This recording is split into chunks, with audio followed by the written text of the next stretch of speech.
Alright, so I just went surfing, and while I was out in the water, I was looking down the coast, and it just sort of looked like a postcard. The colors were so beautiful that I decided to just do a quick painting. Fog is rolling in, so probably gonna have about a half hour, 45 minutes to do this. Alright, so here is the scene I'm thinking of, and there's some mountains over to the left that I'm gonna move into the picture, but just thought the colors of the ocean and the reflective, you know, the wet sand were just so beautiful. So I'm gonna work quickly and see what I can do.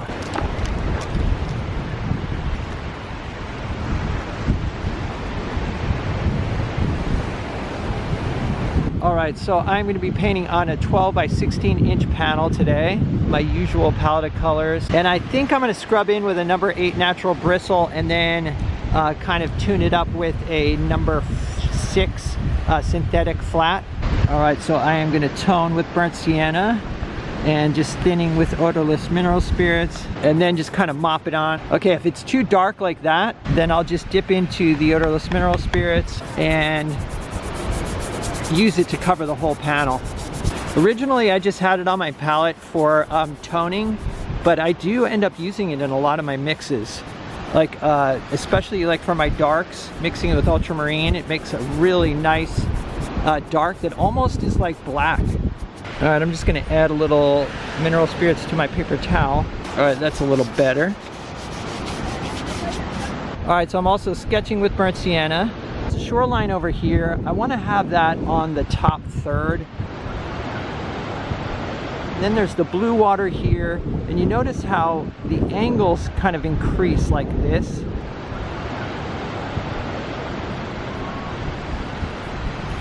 And then the purple, like sort of reflective wet sand. Kind of a pattern of like darker brown sand and then lighter sand here. Up in this corner, it's kind of on an angle. Kind of goes like that. Okay, there's the idea. Pretty simple. I'm gonna try to keep the foreground really loose if possible. And so next, I'll just start blocking in some colors.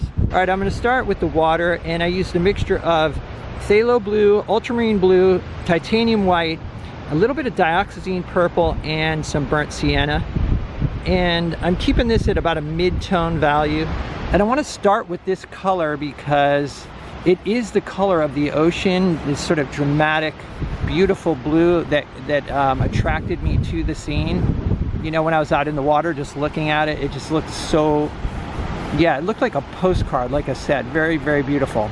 And for now, I'm gonna paint with, you know, full light on the panel so you can see what I'm doing. But at some point, I'm gonna have to change, you know, the orientation of my easel so there's not direct light on the panel. All right, next, mixing up a color for some of the dark trees, and I'm using ultramarine blue, cadmium yellow medium, and some burnt sienna.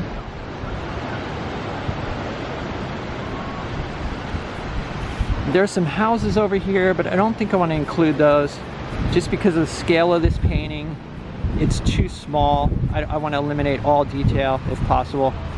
Okay, so there we go. And the distant hills, I'm going to go with sort of a purple color, so I'm adding to my mixture here that I have for my water, and I'm just adding some dioxazine purple and a bit more burnt sienna.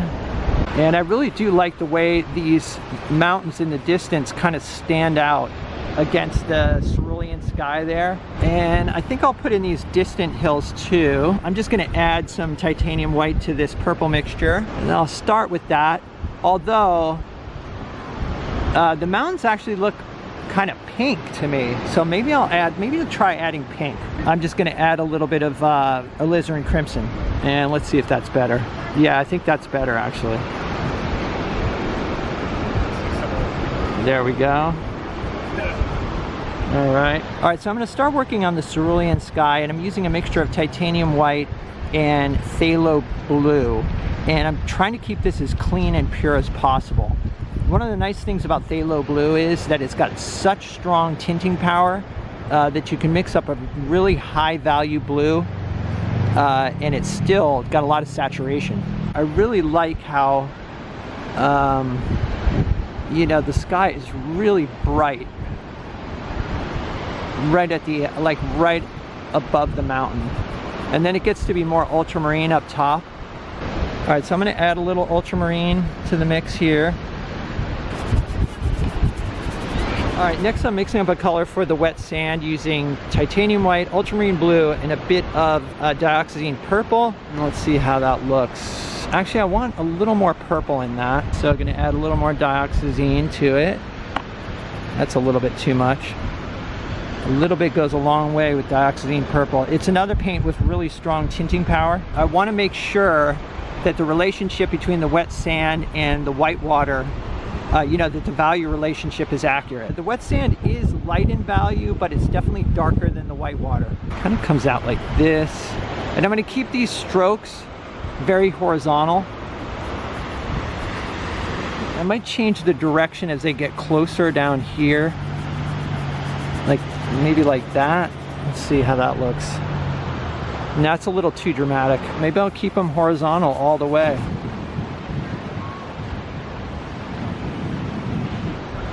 I'm gonna have some random like waves passing, or white water kind of passing along here. I don't want this line to be perfectly straight either. I might push it out a little bit further there. And then there's little areas along the way where I can kind of bump it out a little bit, like just like that.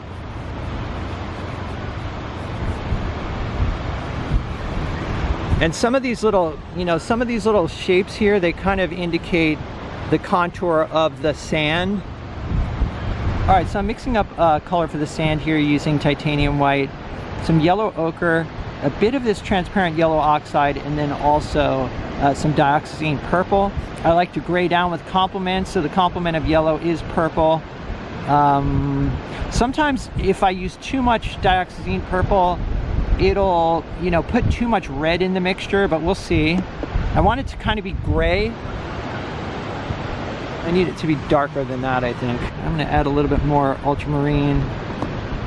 Sort of a dark line along the, you know, where the wet sand meets the dry sand. I want this to be irregular. I'm gonna have to mess it up over here a little bit.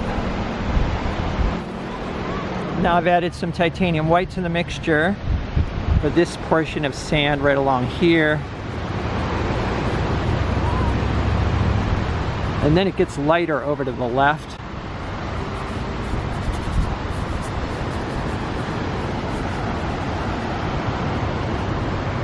And there's sort of a dark area up here.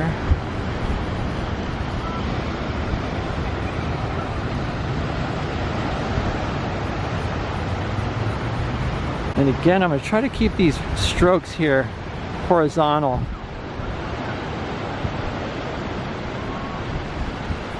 And I'm going to add even more titanium white and a little more yellow ochre. Lighten it up a little more for this area here.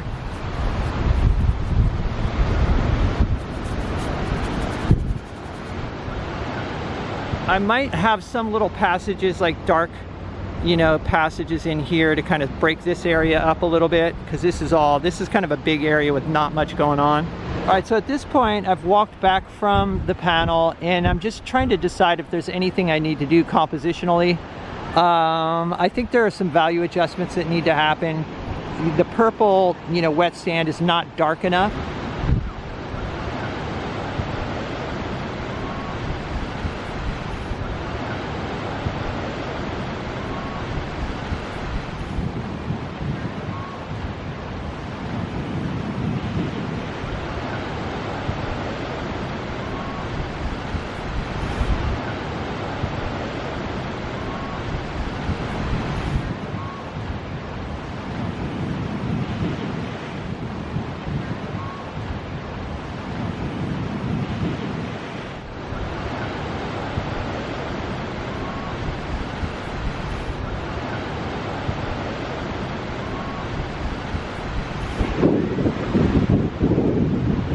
Alright, so here's what I finished up with, and I spent about an hour on this painting.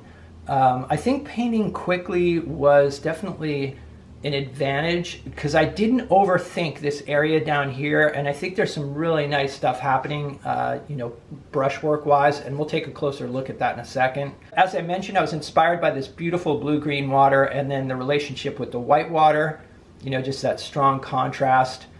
This is a scene I've looked at many times from in the water while surfing and thought it could make a good painting, but wasn't sure how to do it. I thought that I would, you know, initially I thought I'd do a panorama. Lately I've been experimenting with having a dramatic foreground, almost as if you're looking through a wide-angle lens.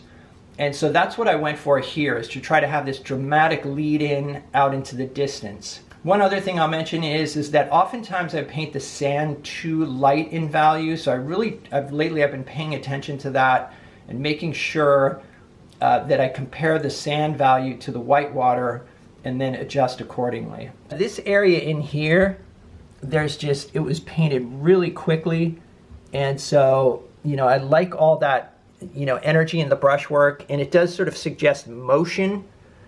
And I don't think I would have painted that in that way if I had been more careful, you know, but the wind was blowing out there and I was hungry, so I worked really quickly. Anyway, let me know what you guys think in the comments. If you'd like to see some extra videos and help support the channel, there's Patreon link down below. Got a bunch of extra videos on there and a materials list, so check it out. Other than that, stay creative, and I'll see you guys in the next video.